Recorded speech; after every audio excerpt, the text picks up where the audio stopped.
Hi, Math76. It's me, Mr. Owen, coming to you from St. John's Lutheran, and today we're going to be talking about Lesson 88, which is comparing negative numbers and square roots.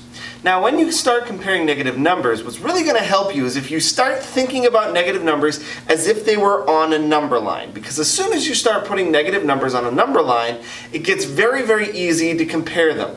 Whenever we start talking about numbers on a number line, we start talking about whether or not they are to the right or to the left of other numbers. So I'm going to quickly set up a number line here. 0, 1, 2, 3, 4, and 5. Of course, this number line goes into infinity to the right, and it goes to infinity to the left. When I start comparing numbers on this number line, as I proceed to the right, my numbers continue to get bigger.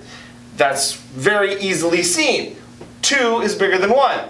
3 is bigger than 2. 4 is bigger than 3. 5 is bigger than 4, so on and so forth. When we start talking about numbers to the left, we start talking about numbers that are smaller than the number to the right. So 1 is smaller than 2. 2 is smaller than 3. 3 is smaller than 4. The same thing is true when we move to the other side of the 0. Now, we are typically looking at numbers and we're used to numbers being bigger than other numbers. 3 is always bigger than 2. But when we get to the other side of 0, that flips on its head. And that can be really, really hard to get into our brains. So when we start thinking about it on a number line, it gets a lot easier because we can see visually which one should be bigger based on their orientation to the right or to the left. So I'm going to set up on my number line -1, -2, -3, -4, and -5. And you can see very easily that when I start talking about -2, -1 is larger than -2, and -3 is smaller than -2. And when we start thinking about that logically, we see that that's very easily the case. For instance, if I were to tell you that I have -$1, because I owe somebody $1, that really means that I have more than if I had -$2, where I owe somebody $2. So don't just base whether or not a negative number is greater or less than on the number itself. Think about its orientation on a number line. As we move from negative numbers to the square roots of numbers, we're going to be entering a realm that's completely different.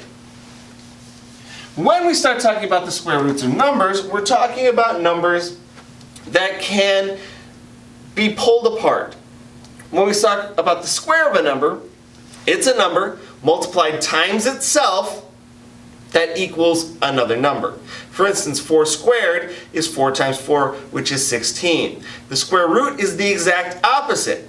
It is a number that I need to figure out what times itself gives me that number.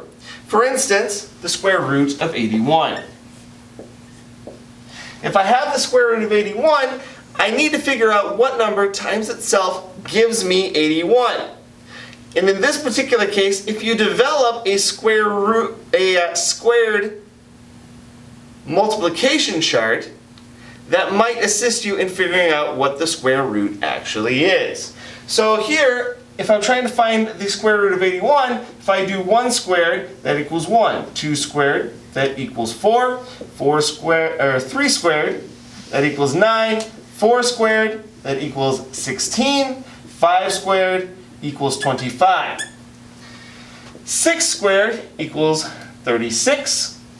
7 squared equals 49. 8 squared equals 64. And 9 squared equals 81.